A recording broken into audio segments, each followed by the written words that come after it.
Thank you, Mr. Deputy Speaker. Mr. Deputy Speaker, this country's concern is that this government is mishandling so many important issues. We here in opposition don't know where to begin asking the questions on all those important things. One of them is the grey listing recently of our country. It's done irreparable damage to our international image apart from domestic, which we're getting used to anyway. I want to ask a number of questions concerning that to the Prime Minister. Prime Minister, you had, as the leader of the government, at least a minimum of 2 years of notice on the grounds of a potential grey listing. 2 years notice. And Mr. Speaker, Prime Minister and his government effectively didn't address it properly. So after so many warnings over a period of 2 years, we got grey listed. Number one question, can the Prime Minister now admit to the nation that he has failed the nation in avoiding the grey listing after having more than enough notice? That's number one. Number two, this has now become a matter of public concern. It's affecting every citizen, every corporation, every entity in this country now. It's no longer a private matter for the central bank or the government departments, nor the cabinet. We are all impacted by this grey listing. Can the minister now publicly in the newspaper set out every single ground upon which the grey listing happened? Every single ground should be listed, so we all know as a nation what those grounds are. How did we end up there? Now this question, number two, is important to the next question, number three, which is this. Having set out those grounds, can he also in that same public notice set out his action plan? What are going to be the Prime Minister's corrective action to each and every one of those grounds? We need to know, because it's no longer an internal management issue for the government and its bankers, etc. anymore.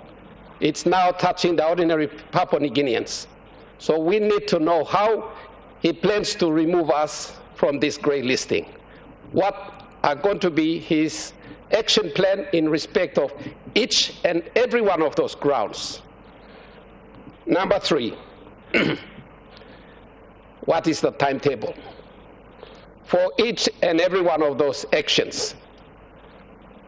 By what time is he going to satisfy those international organizations responsible for the grey listing that adequate corrective actions have been taken, enough to eliminate that ground one by one until the last one is eliminated? So what is the timetable for each one of those grounds? Number five, Deputy Speaker, sorry. Can he also, in the same process and in that same notice, outline all the negative impacts on the affairs of this nation by the grey listing? In what areas of governance, of government, is there going to be an adverse negative impact? Take, for example, on Papua LNG, or on Wafi-Golpu, or on the state's credit ratings, which is usually prepared by international ratings agencies like Standard & Poor's, Moody's, all those international rating agencies. How is this grey listing going to impact in their opinion, and that will affect our credit ratings and our ability to borrow money in the future? What is going to be the negative impact on the kina, which has been going through a series of devaluation and hasn't finished yet, continuing to spiral downwards? What is going to be the impact of this grey listing on the kina when it's already been going down for other causes? But now coupled with the grey listing, what additional negative impact will there be on the purchasing power of the kina? Finally, number 6, all of these are serious enough to demonstrate, and can he admit, therefore, that this sort of thing is evidence of the government's incompetence in managing the affairs of this nation? Thank you, Mr. Deputy Speaker. The Honourable Prime Minister. All right, thank you, Mr. Deputy Speaker. I want to appreciate the questions by Member for Sinesine Yogomul. It's an important and pertinent question in one of the major issues that is facing our country right now. But before I do that, let me also congratulate the Honourable James Lomane and the Honourable Kid Idu for their ascension into leadership on the other side of the House as the opposition leader and deputy opposition leader respectfully. Again, it just shows that the opposition is mature in nurturing the next generation leadership and not holding on to leadership on the other side. So I want to commend the ascension of our two brothers into leadership on the other side, and we don't mind questions of scrutiny from the other side. That is the reason why the Parliament exists, and questions like this is appropriate for us to make response and to inform our country appropriately. Mr. Deputy Speaker, this is not the first time our country has gone into grey listing. The last we got out of grey listing was 2015 or 2016 thereabouts. If you place your mind on the years 2015 or 2016, we had just come out of the commissioning of the production of PNG LNG. For a greater part of last decade, our country was placed under similar scrutiny. And so this is not the first time we've been brought to the scrutiny of PATAF. The early 2000s, when for the benefit of those who need to know why grey listing and as such, when the terrorists attacked the Twin Towers in the US, the entire global financial architecture had to review itself to make sure all economies and all countries in the financial systems are not financing terrorism. And so the entire globe, and more so emerging economies and developing countries, come under greater scrutiny than the first world nations who are targets of terrorists themselves. But nonetheless, that's another topic and another discussion. So since the early 2000s right up till today, our nation, like many nations, must be nations where financial systems do not proliferate terrorism financing, as well as lately the conversation on anti-money laundering that has emerged as one of the core focuses of PATAF.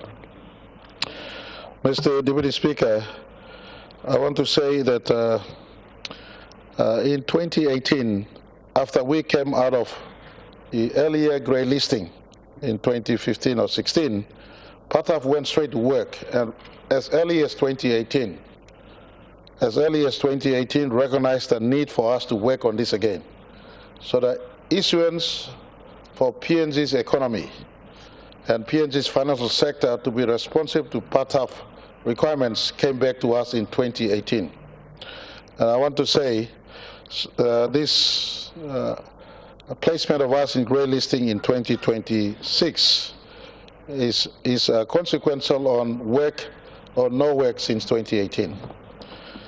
We were faced with the distraction of COVID-19 in 2020, and PATAF understood that we were going through the recovery from COVID-19. So we, on the part of PATAF and all of us, there was an understanding of a couple of years of extension to the requirements of PATAF.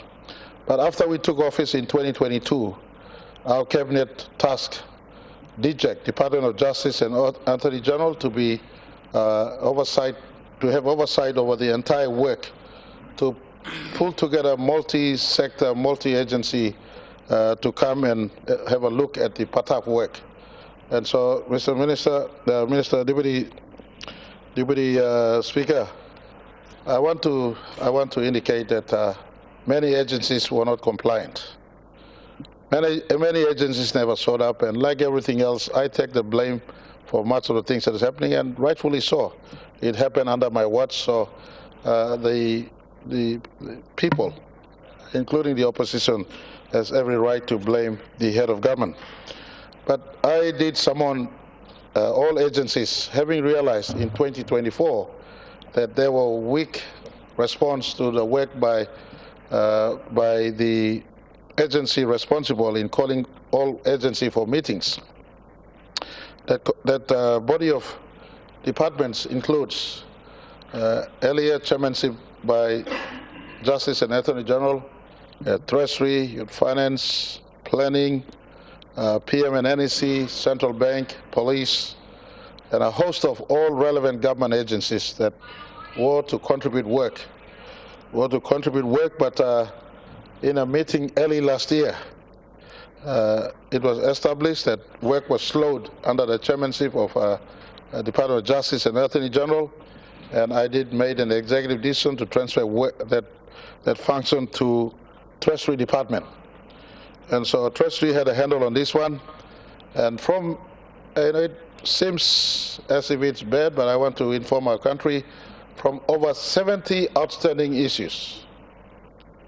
Over 70 outstanding issues was reduced down to around 15 matters that were found to be outstanding that put us into a grey list. It wasn't PNG alone.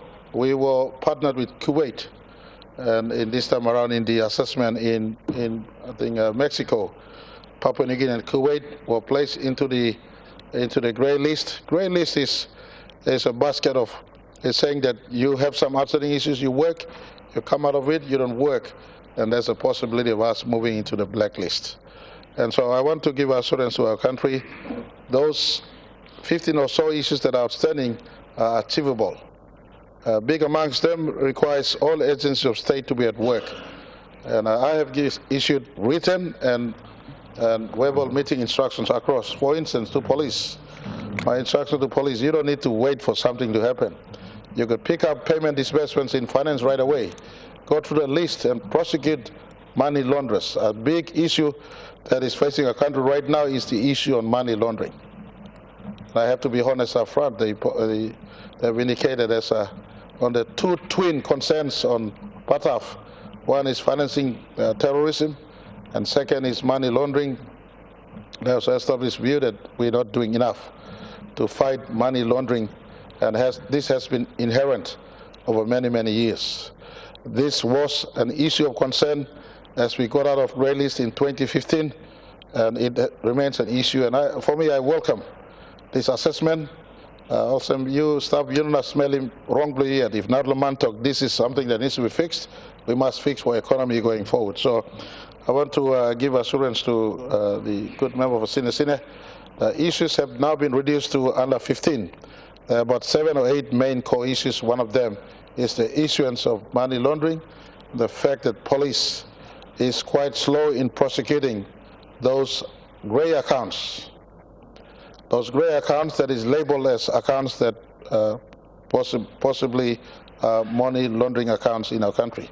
I've given instructions to police, and in that meeting we all held together as a police commissioner. You don't need me to tell you to do your job, that's your constitutional duty. Work with FASU, work with Central Bank, and if there are any grey areas that needs to be looked into, especially suspicious transactions in our banking system, then put a stop and prosecute. I hope the police commissioner and those responsible are listening into this utterance. They are at work, and I want to give assurance. For instance, police has now grounded over 215 million kina belonging to people of Western Province that is held in the trust account of one law firm in our country. So this sort of work is happening. This predates many, many years of assumingly a network of money laundering in our country that needs to be stopped. And I want to give assurance to our people that this grey listing is good. As I work, and this government work to grow the economy, it is of no avail if the economy is grown and people who profit from sharpening of public funds are still in existence in our economy. So this is a reminder for us to really tighten the game in respect to stopping money laundering in our economy. I've invited the police and Auditor General and everybody else to look into what's happening in finance, planning and treasury. The need be follow the money trail. This morning also, for instance, I wrote a letter to the police commissioner in the case of Paraka. Follow the money trail. Enough of being paper trail, taso. Look at my account. Money, he transfer from account to account, but none of hide. So follow the money trail. I think big need, Mr. Deputy Speaker, through you and through the question. And I will get, he asked me to put publicly the issues that are noted as outstanding. That's a good request.